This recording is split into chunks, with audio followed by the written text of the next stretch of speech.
చిరంజీవి గారు.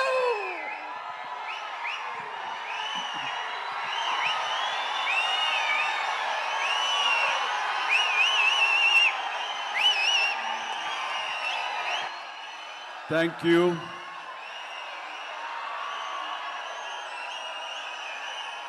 దూర ప్రాంతాల నుంచి, ఇక్కడ ఈ సిటీ నుంచి, చుట్టుపక్కల నుంచి, 2 రాష్ట్రాల్లోనే కాకుండా ఇతర రాష్ట్రాల నుంచి కూడా వచ్చేటువంటి ప్రతి ఒక్కరికి, మా మెగా ఫ్యాన్స్ అందరికీ హృదయపూర్వక నమస్కారం. అలాగే మీకు నూతన సంవత్సర శుభాకాంక్షలు, అలాగే ముందస్తుగా సంక్రాంతి శుభాకాంక్షలు.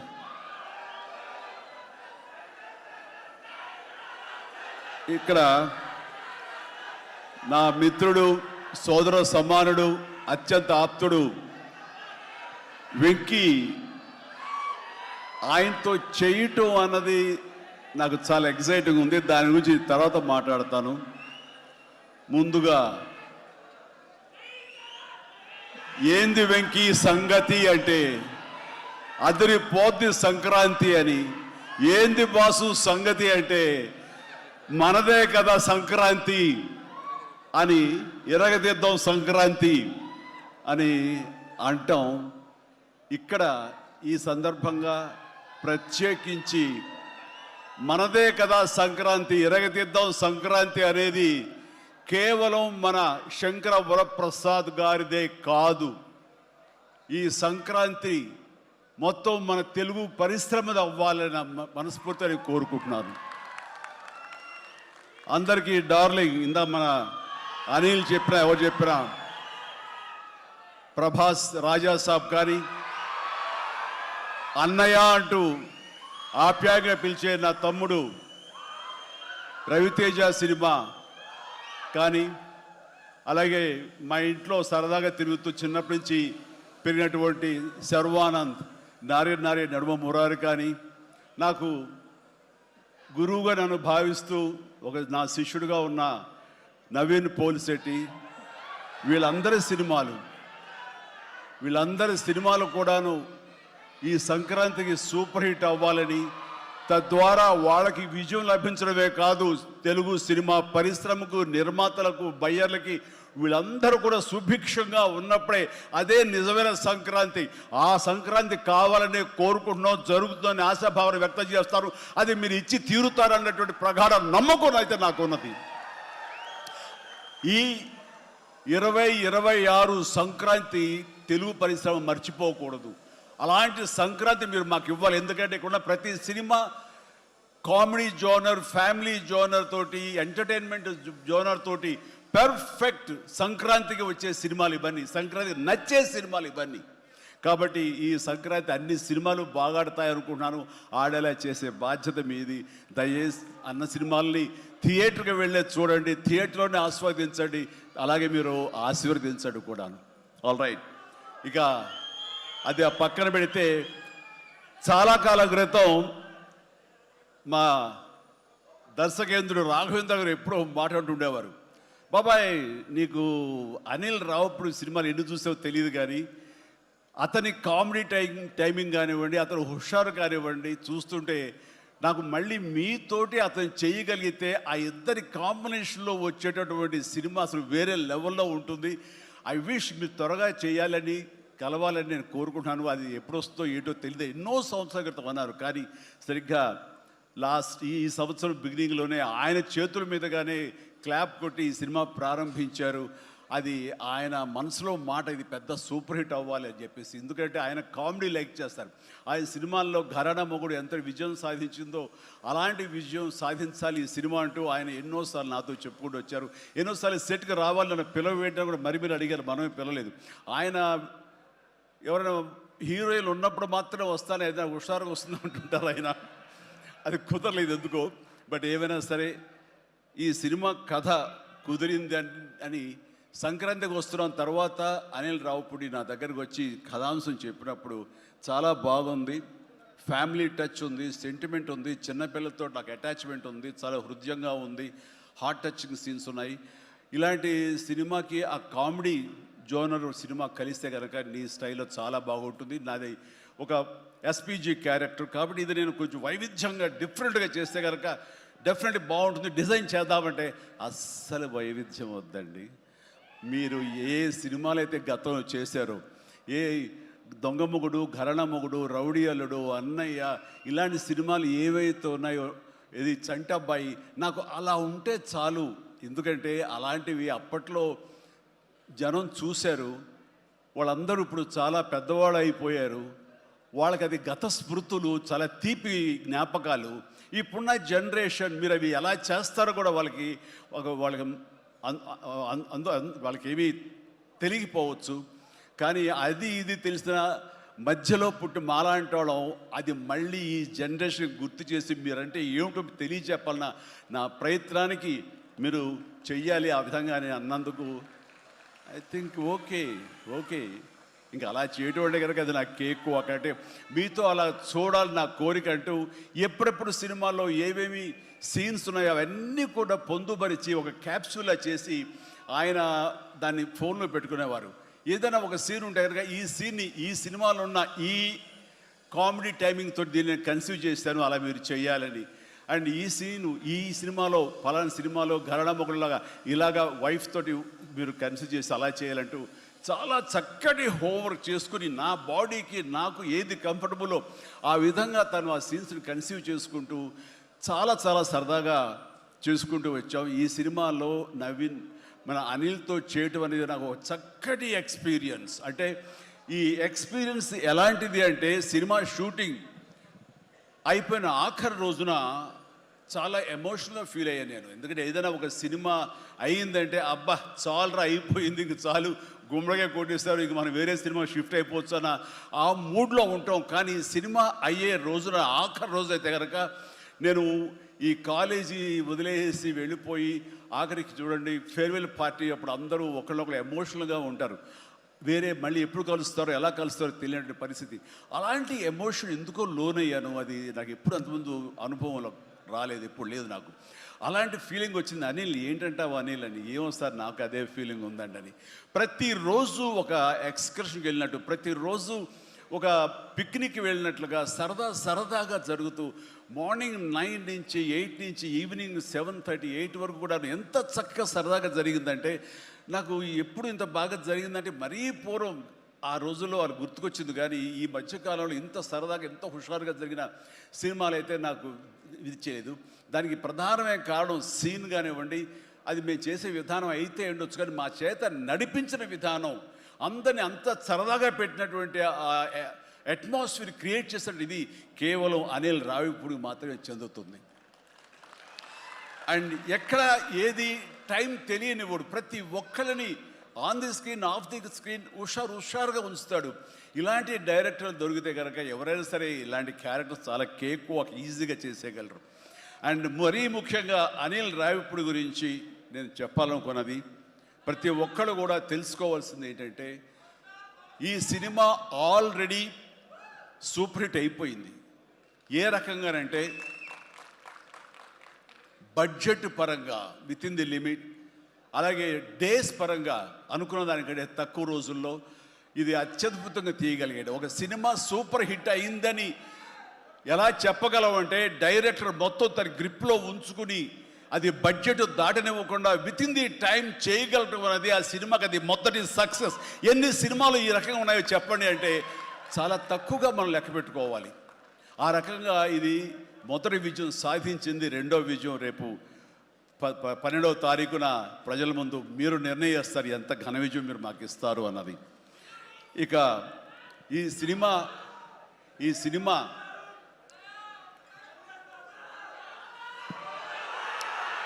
ఓకే, ఇక ఈ సినిమాలో నేను నెక్స్ట్ చెప్పుకోదగిన వ్యక్తి వెంకటేష్, నా బ్రదర్. ఎప్పుడు కలుసుకున్నా సరే చాలా సరదాగా మాట్లాడుకుంటాం. ముఖ్యంగా ఇప్పుడు మీ ముందు తమాషాగా కామెడీగా హుషారుగా మాట్లాడినా సరే అతనితో 1-to-1 కూర్చుంటే చాలా ఫిలసాఫికల్గా ఇన్ డెప్త్ ఇంతటి డెప్త్ వ్యక్తి వెంకటేష్. అందుకైనా ప్రతి ఒక్కరు ఎంత పాజిటివ్ మనిషి, పాజిటివ్ వైబ్స్ ఉంటాయి మనిషి చుట్టూరు అంటుంటారు. నిజంగా అతనితో టైం తెలియదు మనకి, ఎంతో తన ఏజ్కి మించినటువంటి విషయాలు తెలియజేస్తూ జీవితం యొక్క పరమావధి ఏంటి, జీవితం ఎలా ఉండాలి, ఎంత పీస్ఫుల్గా ఉండాలి చెబుతుంటే కనుక నాకు మోడర్న్ డ్రెస్ వేసుకున్న చిన్న సైజు గురువులాగా అనిపిస్తుంటాడు వెంకటేష్. నిజం. సో అలాగా సినిమా జీవితాన్ని తన వ్యక్తిగత జీవితాన్ని రెండు బ్యాలెన్స్ చేసుకుంటూ చాలా చక్కగా ముందుకు సాగుతూ ఎంతో ఇన్స్పైర్గా ఉంటుంది వెంకటేష్. ఇక ఈ సినిమాకి వచ్చేసరికి ఎలా కుదిరింది, ఇందాక అనిల్ రావు ఇప్పుడు చెప్పాడు, ఆ హింట్ ఇచ్చింది మీ ఇద్దరం కలిపి చేసేలాగా ఏదైనా ఒక ఎపిసోడ్ క్రియేట్ చేసి అక్కడ వినియోగించుకుందాం, మా ఇద్దరు కాంబినేషన్ సినిమాకు ఉపయోగపడే విధంగా సినిమాలో అంతర్భాగంగా ఉండేలాగా అన్నందుకు అని చెప్పిన విషయం. ఎలాగా ఇదేంటంటే ఒక ఐదేళ్ల క్రితం అనుకుంటా మీ ఇద్దరం అమెరికా వెళ్ళాం, లాస్ ఏంజల్స్ వెళ్ళినప్పుడు అక్కడ మిత్రుడి ఇంట్లో కూర్చున్నప్పుడు అంత ఎదురు కూర్చొని పిచ్చాపాటి మాట్లాడుకుంటుండగా వాళ్ళు ఎవరు అబ్బా మీ ఇద్దరు చూస్తుంటే చాలా బాగుందండి, ఒక స్టిల్ తీసుకుంటాం అంటూ వాళ్ళు స్టిల్ తీయబోతుంటే అక్కడ తీయదు చిరంజీవి కూర్చుంటారు, నేను నిలబడతాను అని చెప్పేసి. అదేంటి వెంకీ అలా కాదు, నేను నిలబడతాను అన్నాను. లేదు ఇది నా మైండ్ లోపల ఎప్పటి నుంచో మీరు అట్లా బాస్లో కూర్చుంటే కనుక కాలు మీద కాలు వేసుకుని నేను వెనకాల నిలబడి ఉంటాను. ఇది ఒక మంచి స్టోరీకి స్టిల్ లీడ్ అవ్వాలి అంటే మన హాలీవుడ్ గాడ్ ఫాదర్ చూసారా, మెర్లిన్ బ్రాండో అండ్ ఆల్ పచినో అలాంటి క్యారెక్టరైజేషన్స్. వెంకీ నువ్వు వెళ్ళి వాడు నరుకురా అంటే నువ్వు వెళ్ళి మ్యాసగా నరికి వచ్చేస్తారు అంటే తనకి ఎప్పటి నుంచి ఉందో అలాంటి జోనర్ సినిమా చేయాలి, మా ఇద్దరు కాంబినేషన్ చేయాలన్న కోరిక ఉందో ఆయన వ్యక్తపరిచేసరికి నేను చాలా ముచ్చటపడిపోయాను. అదేవిధంగా స్టిల్స్ కూడా మేము దిగాము, అది ఎవరు లీక్ చేస్తారో నేనైతే లీక్ చేయలేదు, అది బయటకు వెళ్ళిపోయింది ఆ స్టిల్స్. అండ్ అలాగా అది నా మైండ్లో పడేసరికి అప్పటి నుంచి ఈ అవకాశం ఈ సినిమాలో వస్తుంది. ఆల్రెడీ వెంకీతోటి తన మంచి సినిమా ఇచ్చాడు అనిల్ రావుపూడి, తను మాత్రమే ఇద్దరిని జస్టిఫై చేయగలడు, ఇద్దరికి న్యాయం చేయగలడు అనే ఉద్దేశంతో నేను తనకి హింట్ ఇచ్చినందుకు దాన్ని అత్యద్భుతంగా డిజైన్ చేశాడు.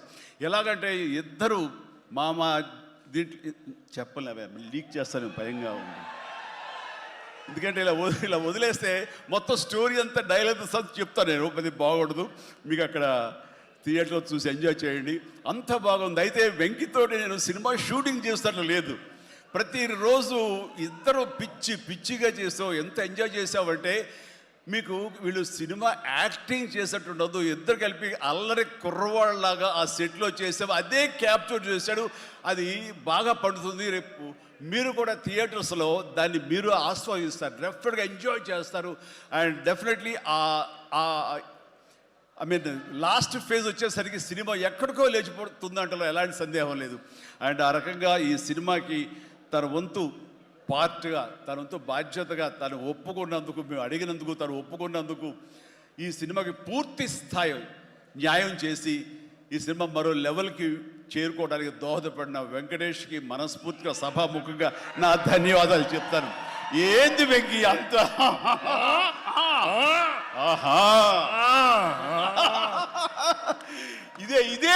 ఇదే సరదా. అండ్ నేను చాలా చెప్పను కానీ సినిమా చూస్తే కనుక నేను ఎంత చెప్పినా సరే తక్కువే అవుతుంది, మీరు ఎంత ఊహించుకున్నా సరే అది తక్కువే అవుతుంది. సినిమా చూడండి, మేము చేసినటువంటి 18 రోజులు అనుకుంటా చేశారు వెంకీ. ఈ 18 రోజుల్లో ఒక 7-8 రోజులు సీన్స్, ఒక 5 రోజులు 6 రోజులు సాంగ్, ఇంకా 2 డేస్ చిన్న ప్యాచ్ వర్క్. ఈ రోజుల్లో ప్రతిదీ ఎంత అంటే ఇంకా ఎంజాయ్ చేశారు, ఇది షూటింగ్ చేసినట్టు అనిపించట్లేదు. ప్రతి సినిమా ఇలాగే ఉంటే ఎంత బాగుంటుందా అని అనిపిస్తుంది నాకు. అందుకని మనస్ఫూర్తిగా సభాముఖంగా అందరి సమక్షంలో వెంకటేష్కి ఇది మన ఇద్దరి మధ్య ధన్యవాదాలు తెలియజేస్తూ, ఇది మచ్చు తురక. ఇందాక అనిల్ రావిపూడి అడిగినట్లుగా ఈ కాంబినేషన్ ఫుల్ ఫ్లెడ్జ్డ్గా ఎప్పుడు దొరుకుతుందంటే వెంకీ నేను రెడీ. అండ్ అనిల్ రావిపూడి ఎవరో ఎందుకు, ఈ అవకాశం నువ్వే తీసుకుని ఖచ్చితంగా నువ్వు స్టోరీ రాసుకో, మీ ఇద్దరం ఇదే ప్రాణం పెట్టి, ఇదే హుషారు పెట్టి, ఇదే గిలిగిద్దలతో మీకు సినిమా చేసి పెడతాం. కానివ్వండి, ఎప్పుడు వస్తుందో తెలియదు. తర్వాత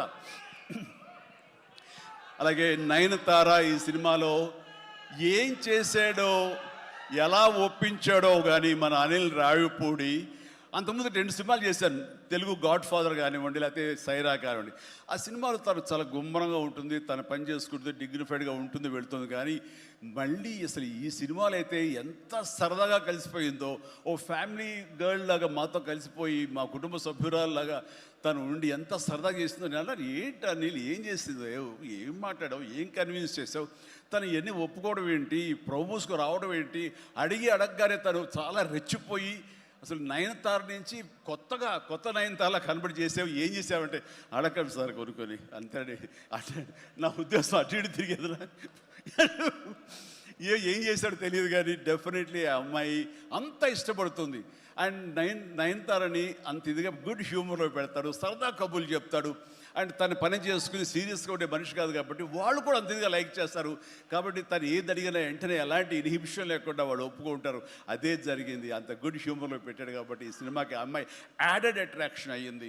నయనతార ఇందులో కనిపించిన తీరు కానీ, తను చేసిన విధానం కానీ, ఆ సోఫిస్టికేషన్ యాక్టింగ్ కానీ, భారీగా తను నటించి మెప్పించింది కానీ వావ్ బాగుంది. అంటే ఆ అమ్మాయే లేకపోయి ఉంటే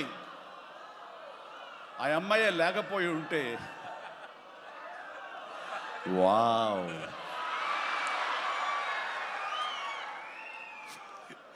ఇది కూడా క్యాప్చర్ చేస్తాడు. ఈ వావ్ ఎక్కడొస్తో మీకు సినిమా చూస్తే తెలుస్తుంది. లీక్ చేసేసాను. All right. సో ఆ అమ్మాయి నయనతారతోటి అంత బాగా చేయించాడు. మీ పక్కన మీకు ఎదురు నిలబడి మిమ్మల్ని ఎదుర్కొని ఎవరైనా ఒకళ్ళు నిలబడాలంటే ఎంత అనుకుంటున్నా, ఎంత ఫ్రెష్గా ఉండాలనుకుంటున్నా, వేరే వాళ్ళు ఉండాలనుకుంటున్నా అసలు నాకు తొయ్యట్లేదు, నాకు తట్టట్లేదు, కన్విన్స్ కాలేకపోతాను. ఖచ్చితంగా నయనతార ఉండి తీరాల్సిందేనండి, ఎంతైనా సరే ఎలాగైనా సరే అన్నాడు. ఆ అమ్మాయిని తీసుకొచ్చారు, ఒప్పించారు. ఆ అమ్మాయి కూడా అంతా కోఆపరేట్ చేసింది. అండ్ నయనతార ఇవాళ రాలేని పరిస్థితిలో ఉంది కాబట్టి thank you Nayanthara, thank you so much. ఇక ఈ సినిమాలో సచిన్ కేల్కర్ క్యారెక్టర్ యాక్టర్గా, అండ్ నాతో పాటు నా టీంలో చేసినటువంటి హర్షవర్ధన్, అలాగే అభినవ్, ఇతర నటీనటులు, అండ్ క్యాథరిన్ కూడా మా టీంలో ఒక పార్ట్ లాగా ఉండి తను చేసి చాలా ఒక నిండుదనం గ్లామర్ తీసుకొచ్చింది. ఆ అమ్మాయికి కూడా అందరికీ ప్రతి ఒక్కరికి నా ముందస్తు శుభాకాంక్షలు తెలియజేస్తాను, అభినందనలు. ఇక ఈ సినిమాలో ప్రత్యేకంగా నేను చెప్పాల్సిన టెక్నీషియన్స్గా వస్తే, భీమ్స్ అత్యద్భుతమైన మ్యూజిక్ ఇచ్చాడు, వెరీ ఆర్గానిక్ మ్యూజిక్. కేవలం డ్రమ్స్ తోటో కీబోర్డులతోటో వాటితోటో దడదడలాడించకుండా చాలా శ్రావ్యంగా లిరిక్స్ మాత్రం వినిపించేలాగా ఒకనాటి విజయ సంస్థ వారి సినిమాలు ఉండేవి, అంతా హాయిగా హృద్యంగా ఒక గోదావరి పడవ ప్రయాణంలాగా ఉండేలాగా ఇచ్చాడు. అందుకని మీసాల పిల్లలో ఎలాంటి హడావుడి, ఎలాంటి మ్యూజిక్ గోళ ఏమి ఉండదు. కానీ ఆ ఇచ్చినటువంటి ఆ మ్యూజిక్, ఆ పాటకి లిరిక్స్ అర్థమయ్యేలాగా వినిపించి అందరూ చాలా ఆ శ్రావ్యాన్ని అందరూ ఆస్వాదించారు. కాబట్టి అది అంత పెద్ద మిలియన్స్ని, మోర్ దెన్ 100 మిలియన్స్ దాటి హిట్ ఇచ్చింది. అలాగే తర్వాత వచ్చిన సాంగ్ కానీ, ఇలా సాంగ్స్లో లిరిక్స్కి ఇచ్చే ఇంపార్టెన్స్ కానీ, ఆ ట్యూన్స్ కానివ్వండి, అన్నీ ఇస్తూ ఇంతవరకు నేను ఎప్పుడు చెయ్యనిది, ఇంతవరకు ఆ స్టైల్కి నేను పోనిది ఏదైనా ఉందంటే కానీ ర్యాప్ సాంగ్, ఇందాక చూసిన సాంగ్ హుక్ స్టెప్ దాన్ని కంపోజ్ చేసినప్పుడు నాకు అనిపించింది, ఇది కొత్తగా అనిపించింది, చాలా బాగుందని. అండ్ ఇప్పుడున్నటువంటి ఈ థియేటర్ పల్స్ చూస్తుంటే ఈ సినిమా ఆ సాంగ్ మాత్రం ఐ థింక్ టోటల్గా హైలైట్ అయిపోతే రేపు థియేటర్లో అనుకుంటున్నాను. అది వెరీ గుడ్. ఎందుకంటే ఆ సాంగ్ విన్న తర్వాత, ఆ సాంగ్ వింటుండగా ఎదురుగా ఉన్న వెంకటేష్ ఆపుకోలేక డ్యాన్స్ చేశారంటే అదే చాలు. ఇక ప్రతి ఒక్కడు అదే స్ఫూర్తితోటి ప్రతి ఈ సినిమాని, ఈ సాంగ్ని ఆస్వాదిస్తారు. అలాగా సాంగ్స్గా అన్నీ అత్యద్భుతంగా ఇచ్చినటువంటి మన భీమ్స్కి ప్రత్యేకించి, ఆ తర్వాత ప్రతి ఒక్కరు చిరంజీవి ఇంత గ్లామర్గా ఉన్నాడు, చిరంజీవి ఇంత ట్రిమ్గా ఉన్నాడు, ఇంత ఇదిగా ఉన్నాడు, ఎలా తగ్గాడు. నా వ్యక్తిగతంగా నేను చేసిన ప్రయత్నాలు పక్కన పెడితే తెర మీద అంత బాగా కనపడడానికి ప్రత్యేకించి మా డిఓపి, మా కెమెరామెన్ మన సమీర్ రెడ్డి చాలా చాలా బాగా చేశాడు. అండ్ సమీర్ రెడ్డితో వచ్చిన ఒక్క చిన్న గొడవ ఏంటంటేనండి, ఒక నిమిషం గ్యాప్ ఇవ్వడు, కూర్చుని కాఫీ తాగుతాం కదా అని ఇచ్చేలోగా మళ్ళీ షార్ట్ రెడీ అంటాడు. ఇంకా అతనితోటి బహుశా అలా గనక అందరూ ఉండగలిగితే సినిమాలు 100 రోజులు దాటకుండానే ఫినిష్ చేయొచ్చు. అంతటి ఫాస్టెస్ట్ కెమెరామెన్ మా శరత్. అతను ఉన్నాడు కాబట్టి ఈ సినిమా 85 రోజుల్లో ఫినిష్ అయింది. కాబట్టి ఆ credit goes to Sameer Reddy. ఇంత ఫాస్ట్గా అయినందుకు, విత్ ఇన్ ద బడ్జెట్ అయినందుకు, ఖర్చు కూడా చాలా తక్కువ. ఇలాంటి కెమెరామెన్ను మిగతా అందరూ అలా ఉండగలిగితే కనుక చాలామంది ప్రొడ్యూసర్స్కి ఖర్చు తగ్గుతుంది. అండ్ అట్లాగే ఇక సమీర్, థ్యాంక్ యూ సమీర్. అందరూ బయట పొగుడుతుంటే కనుక నేను మనసు లోపల నిన్ను పొగుడుకున్నాను. కాబట్టి థ్యాంక్ యూ సో మచ్ ఇంత గ్లామర్గా చూపించినందుకు. ఇక ప్రకాష్, మా ప్రొడక్షన్ డిజైనర్ ప్రకాష్ చాలా చక్కగా చూపించాడు. అండ్ తమ్మిరాజు గారు, అలాగే వీళ్ళన్నీ ఒక పక్కన ఉంటే కనుక అహర్నిశలు అంటే డే 1 నుంచి ఈవెల్ట్ వరకు కూడాను మన అనిల్ రావుపూడి స్టోరీ టీమ్, సాయి, నారాయణ, ఇంకా రాజేష్, ఇలాగ వీళ్ళందరూ ఉన్నారు. వాళ్ళ పేరు పేరున నేను వాళ్ళు పడ్డ కష్టాన్ని కానీ, వాళ్ళు తీసుకున్న శ్రద్ధాశక్తులు కానీ హృదయపూర్వకమైన నా సంతోషాన్ని, అభినందనని, ధన్యవాదాలను తెలియజేస్తాను. వాళ్ళు అంత ఇదిగా ఉన్నారు. ఇక్కడ అనిల్ రావుపూడి గురించి ఇంకొక విషయం నేను చెప్పాలండి. ఏంటంటే అందరం సినిమా తీస్తూ ప్రేమించాలి. సినిమాని ప్రేమిస్తేనే మన యొక్క ఎఫర్ట్స్ తోటే సినిమాని ఆద్యంతం చాలా అద్భుతంగా తీయగలం మనం. అయితే సినిమా తీస్తున్నంతసేపు ఎంత ప్రేమిస్తాడో, ఎంత ఇష్టపడతాడో, ఎంత ఎంజాయ్ చేస్తాడో, అంత బాగా మన నుంచి యాక్టింగ్ రాబడతాడో, అంతకంత సినిమా పూర్తయిన తర్వాత కేవలం దానికి బాగుందా లేదా అని మళ్ళీ ఒకసారి తానుగా సమీక్షించుకున్నప్పుడు ప్రతిపక్ష నేత అయిపోతాడు. ఎదురు వెళ్ళిపోయి ఈ సినిమా ఎందుకు చూడాలి, ఈ సీన్ ఎందుకు వాళ్ళు ఎంజాయ్ చేయాలి, ఈ సీన్ ఎందుకు ఇంత అయింది, ఇంత లెంగ్త్ అవసరమా అని దాని మీద దాన్ని ఏమాత్రం ప్రేమించకుండా చాలా కఠినంగా ఎక్కడ లెంగ్త్లు ఎక్కువైనా సరే అన్నీ కూడా తీసేసి దాన్ని క్రిస్ప్ చేయడానికి కానీ, ఆ సినిమా ఎంతవరకు అలరిస్తుందో అలరించేందుకు కానీ అన్ని రకాల ప్రయత్నాలు చేస్తాను. నాకు నచ్చింది అది. ఎందుకంటే నిన్న మొన్న వచ్చి ఒక మెయిన్ ఎపిసోడ్ ఏదో లేపేసావు, లేదు లేపేసావు అని అడిగాను. లేదు, అది కథకి అడ్డొస్తుంది, స్టోరీ నెరేషన్గా అడ్డుపడుతుంది కాబట్టి తీసేసారన్నాడు. అలా తీయాలంటే గట్స్ కావాలి. ఎంత కొంత అన్ని రోజులు ఎఫర్ట్ చేసాము, అది అవసరమా, అది వాళ్ళు తీసేసి ఏమనుకుంటా, ఎలాంటి ఇది లేకుండా ఖచ్చితంగా నిష్కర్షగా దాన్ని తీసి అవతల పడేసాడు. దానివల్ల సినిమా పేస్ పెరిగిపోతుంది, సినిమా పరిగెడుతుంది, అండ్ ఎక్కడ ఆగట్లేదు, ఆలోచింప చేసుకునే విధంగా ఉండదు, ఎంజాయ్ చేయడం తప్ప. ఆ రకంగా సినిమాని ఎంత ప్రేమించి చేస్తామో ఆ తర్వాత అది ఫైనల్ వెర్షన్ బిఫోర్ ఆడియన్స్ దగ్గర వెళ్ళేటప్పుడు మనమే దాన్ని క్రిటిసైజ్ లాగా, క్రిటిక్ లాగా దాన్ని మనమే ప్రతిపక్ష హోదాలో ఉండి దాన్ని అన్ని రకాలుగా ట్రిమ్ చేసుకోగలిగితే అన్ని సినిమాలు చాలా బాగుంటాయని అనుకుంటున్నాను. అండ్ ఈ సందర్భంగా ఇక ఏమి లేదు, last but not least producers Sahu Garapati చిన్నవాడైనా సరే చాలా గుంభరంగా ఉంటాడు.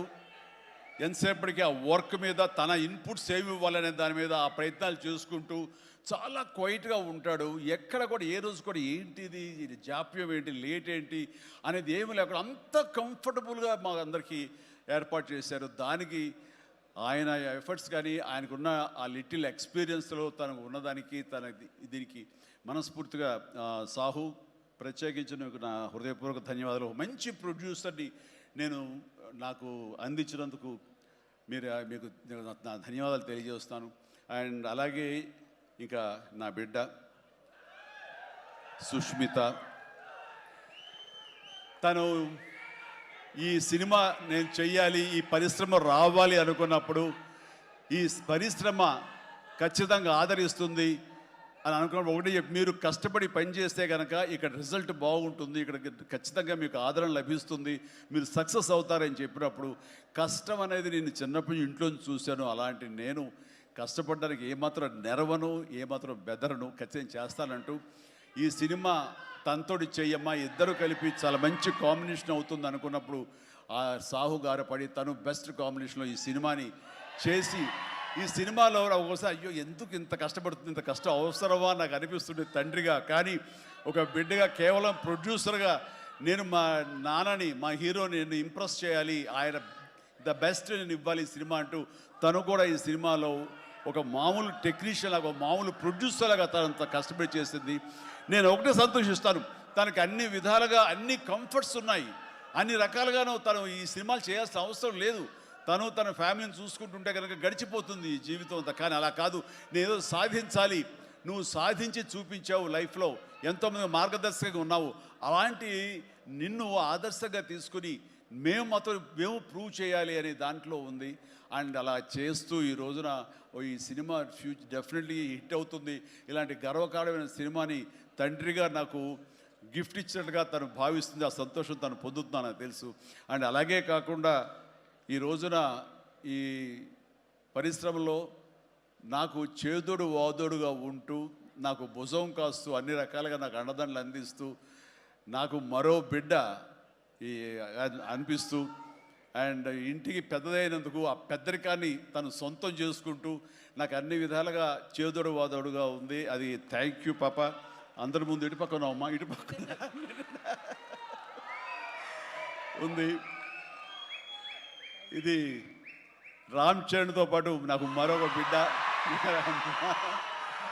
అలాగే మా చిన్న పాప కూడా అక్కడ టీవీ చూస్తుంటేమో. థ్యాంక్ యూ నాన్న. ప్లీజ్ ఇదే రకంగా ఉండండి, ఇదే కష్టాన్ని నమ్ముకోండి. ఖచ్చితంగా భగవంతుడు మీకు ఆశీస్సులు అందజేసి ఇలాంటి విజన్ ఇస్తాడు. అండ్ మేము ఎంత ఇచ్చామన్నది కాదు పాప, మీరు ఎంత సాధించుకున్నారనేది నాకు మరింత గర్వంగా అనిపిస్తుంది. నువ్వు ఆ దిశగా వెళ్తావు. All the very best. ఆ తర్వాత ఇక చాలా దూరం నుంచి వచ్చారు, మీరు అందరూ కూడా చాలా జాగ్రత్తగా వెళ్ళండి. మీ తల్లిదండ్రులు అందరూ కూడాను మిమ్మల్ని చూసి ఆనందపడాలి. మీ యొక్క సుదీర్ఘమైన జీవితాన్ని చూసి వాళ్ళు ముచ్చట పడాలి. అండ్ ప్రతి వాళ్ళు ఏదైనా సాధించాలనే ఒక దీంతో ఉండాలి. కాబట్టి నాకు తెలుసు నా అభిమానులు ఎప్పుడు కూడా నన్ను ఇన్స్పిరేషన్గా తీసుకుని మీరు అభివృద్ధిలోకి వస్తారని తెలుసు. And thank you. ఇదే అభిమానం, ప్రేమ మీరు నా మీద ఎప్పుడు చూపించాలి. Thank you so much.